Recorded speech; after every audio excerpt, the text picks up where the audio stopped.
Ayo. Assalamualaikum warahmatullahi wabarakatuh. Perkenalkan, kami dari kelompok 10 yang akan membahas tentang masalah kepemimpinan di pelayanan kesehatan yang beranggotakan saya sendiri, Ainaya, lalu ada teman saya yaitu Novia, Melani, Dwiana, Muhammad Riyatna, dan M. Fairuz. Yang pertama ada aplikasi kepemimpinan dalam organisasi. Kepemimpinan secara umum memiliki definisi sebagai proses memberikan pengaruh guna menentukan tujuan organisasi, memotivasi perilaku untuk mencapai tujuan, dan mempengaruhi perbaikan budaya kelompok. Kepemimpinan juga merupakan sebuah alat untuk menggerakkan orang agar bersedia melakukan sesuatu secara sukarela dengan dukungan beberapa faktor seperti otoritas, ancaman, penghargaan, dan bujukan. Ada 3 jenis perubahan, yaitu perubahan rutin, perubahan pengembangan, dan perubahan inovasi. Mengelola perubahan adalah hal yang sulit. Ukuran kapasitas kepemimpinan seseorang salah satu di antaranya adalah kemampuannya dalam mengelola perubahan. Pemimpin dituntut untuk mampu menyesuaikan dengan perubahan lingkungan, bahkan mampu mempelopori perubahan lingkungan. Ada 4 tahap yang harus dilakukan agar pemimpin dapat mengelola perubahan lingkungan, yaitu mengidentifikasi perubahan, menilai posisi organisasi, merencanakan, dan melaksanakan perubahan, dan juga melakukan evaluasi. Pada kepemimpinan memiliki tipe kepemimpinan. Yang pertama ada kepemimpinan otokratis, yaitu pemimpin membuat keputusan sendiri karena kekuasaan terpusatkan pada satu orang. Ia memikul tanggung jawab dan wewenang yang penuh. Pada tipe yang kedua, yaitu kepemimpinan demokratis. Kepemimpinan ini berlandaskan pada pemikiran bahwa aktivitas dalam orang akan berjalan secara lancar, mencapai tujuan apabila berbagai masalah yang timbul diputuskan bersama antara pemimpin dan anggotanya. Pentingnya komunikasi dalam kepemimpinan organisasi. Komunikasi merupakan kunci penting dalam hubungan antar manusia untuk memenuhi kodratnya sebagai makhluk sosial yang selalu membutuhkan manusia lain. Artinya, dalam suatu fungsi kelompok komunikasi menjadi dasar dari semua interaksi manusia. Eksistensi suatu kelompok atau organisasi bergantung pada pertukaran informasi dan meneruskan arti komunikasi. Komunikasi organisasi adalah penyampaian dan penerimaan pesan baik dalam organisasi, baik dalam kelompok formal maupun informal.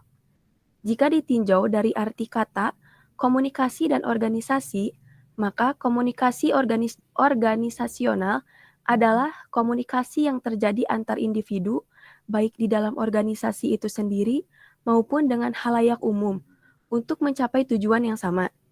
Seorang pemimpin yang efektif akan melihat organisasi sebagai jaringan hubungan dan memiliki keterampilan untuk membentuk jaringan komunikasi.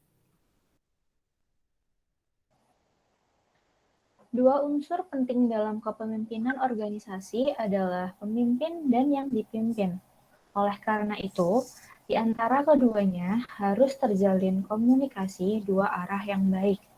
Untuk mencapai komunikasi dua arah tersebut, maka pemimpin memerlukan pola komunikasi dan kerjasama yang baik, sehingga interaksi antar divisi dapat berjalan secara harmonis, dinamis, dan pasti.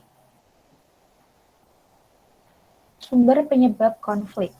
Faktor struktur tugas atau organisasi, yaitu standar, peraturan, dan kebijakan yang tidak masuk akal, tekanan waktu, sistem birokrasi atau over-birokrasi, heterogenitas dalam staf pemimpin, supervisi terlalu ketat, dan kemudian ada faktor yang bersifat personal, antara lain pertikaian antar pribadi, perbedaan status, dan harapan yang tidak terwujud.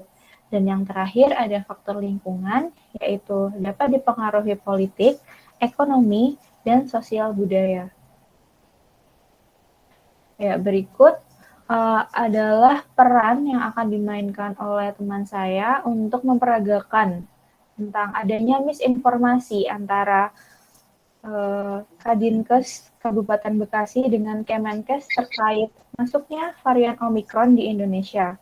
Adapun pemerannya, Ainaya Cynthia berperan sebagai juru bicara WHO, Melanie Sekar berperan sebagai Siti Nadia Tarmizi, yaitu Direktur Pencegahan Pengendalian Penyakit Menular Langsung Kementerian Kesehatan Republik Indonesia, Dwiana berperan sebagai Sri Enima Mainiarti, yaitu Kepala Dinas Kesehatan Kabupaten Bekasi, M. Priyatna berperan sebagai wartawan 1, Novia berperan sebagai wartawan 2, dan Fairuz menyampaikan solusi dan saran dari kelompok kami.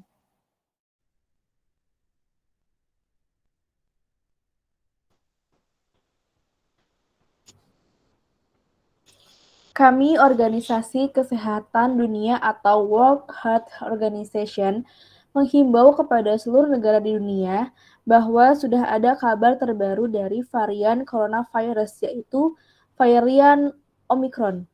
Dan dikabarkan varian terbaru dari coronavirus ini sudah ditemukan di 57 negara. Di Indonesia sendiri tentu saja masih berjuang dengan keadaan pandemi COVID-19. Pemerintah sedang melakukan program vaksinasi yang diharapkan dalam waktu cepat mencapai persentase sebanyak 100%. Ditambah dengan penerapan protokol kesehatan dan juga tata cara hidup normal yang baru atau new normal. Karena diyakini bahwa dunia akan berjalan secara berdampingan dengan coronavirus ini. Kasus permasalahan yang akan kami angkat yaitu masyarakat di Indonesia dihebohkan dengan pernyataan Kepala Dinas Kesehatan Kabupaten Bekasi yang mengatakan bahwa 4 warga DKI Jakarta terpapar varian B11529 atau varian Omicron. Berdasarkan hasil tes COVID-19 di Laboratorium Pharmalab Kabupaten Bekasi. Tetapi hal ini dibantah oleh Direktur Pencegahan Pengendalian Penyakit Menular Langsung Kementerian Kesehatan Republik Indonesia, yaitu Ibu Siti Nadia Tarmizi, yang memastikan belum adanya kasus varian Omicron di Indonesia. Sampaikan dari data Dinas Kesehatan Kabupaten Bekasi bahwa di Kabupaten Bekasi saat ini ada 4 orang yang sudah positif dengan varian terbaru, yaitu coronavirus varian Omicron. Jadi saya menghimbau untuk semuanya lebih berhati-hati dan waspada kembali.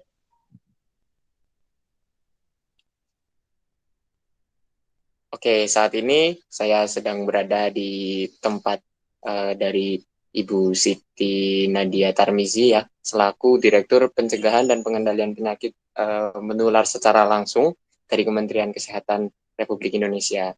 Saya akan mengajukan beberapa pertanyaan, Ibu. Yang pertama, apa kabar Ibu Siti Nadia Tarmizi? Oke, saya ingin mengajukan beberapa pertanyaan tentang berita terbaru yang diberitakan oleh WHO. Itu menyebutkan bahwa di 57 negara di dunia itu sudah ditemukan varian terbaru dari coronavirus, yaitu Omicron. Apakah negara kita, Indonesia ini termasuk ke dalam 57 negara tersebut, Ibu? Terima kasih. Ya, sebelumnya terima kasih atas pertanyaannya. Alhamdulillah kabar saya baik dan saya harap saudara sekalian juga dalam kondisi yang baik pula. Terkait dengan pertanyaan saudara tadi, saya tegaskan bahwa negara Indonesia sampai saat ini belum ditemukan varian terbaru dari mutasi coronavirus seperti yang diberitahukan oleh WHO. Jadi kita masih terus harus fokus dengan pencegahan coronavirus yang memang sudah ada di Indonesia saat ini. Oh iya, baik Bu. Selanjutnya, bagaimana dengan kondisi di lapangan secara aktual Bu terkait dengan pencegahan dan pengendalian pandemi saat ini?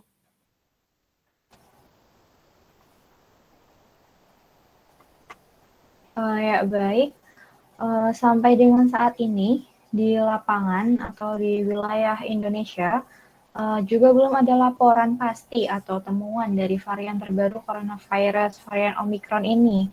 Oleh sebab itu, maka kami semua masih melakukan pencegahan dan juga pengendalian terhadap virus yang memang sudah ada di Indonesia saat ini. Namun, kami juga terus melakukan kajian untuk dapat mencegah varian tersebut masuk dan ditemukan di Indonesia karena akan lebih baik mencegah daripada mengobati. Jadi kami berharap dan kami himbau tidak hanya pemerintah saja, tetapi seluruh lapisan masyarakat Indonesia agar bisa bersinergi atau bekerja sama untuk mencegah masuknya varian baru ini ke negara kita.